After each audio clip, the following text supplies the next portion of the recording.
Stop scrolling for a quick second. We have a moon mission, a hero's welcome, and elephants. It's another blast of Good News Tuesday, finding you some of what's right in the world on statistically the worst day of the week. First, some good economic numbers to pass along that may help drive prices down in the coming weeks. Global shipping rates are starting to drop faster than expected. That means it's cheaper for companies to ship their goods around the world in those giant containers. With supply issues finally easing and with demand easing a bit too, there's hope that prices will drop just in time for Christmas. There was just a huge breakthrough in early detection for breast cancer.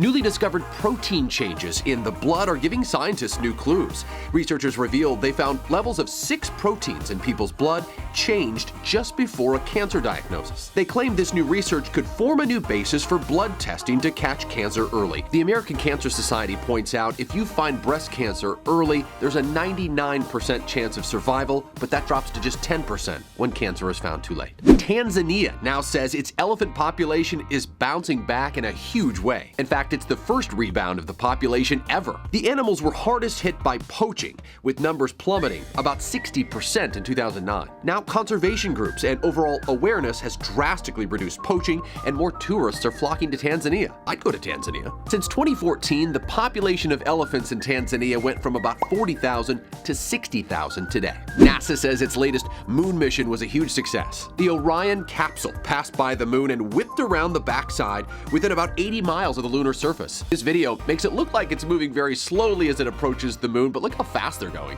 Now, on the far side of the moon, the dark side, there's a communications blackout. I can barely get cell service in my house, let alone on the other side of a giant body like the moon. So there was about a half hour when Mission Control in Houston had no idea what was going on. That must have been crazy. But when Orion emerged on the other side of the moon, NASA says the $4 billion test flight went well. This is the first time a capsule has visited the moon since NASA's Apollo program 50 years ago. Now, this capsule was carrying a mannequin astronaut for now, but the goal is to get a real man or woman astronaut to walk on the moon again in the next few years. And I had to pass on an amazing moment featuring one of our beloved Seattle Mariners. Talk about a hero's welcome for Julio Rodriguez in his home country of the Dominican Republic this weekend. This was his first trip home since being chosen as the American League Rookie of the Year. There was a parade and a huge party to welcome home their native son.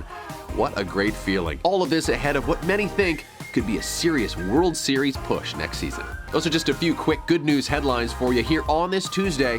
Like and subscribe, tell us how we're doing, comment below with what you want to see in this segment. As always, work hard, play hard. We'll see you next week.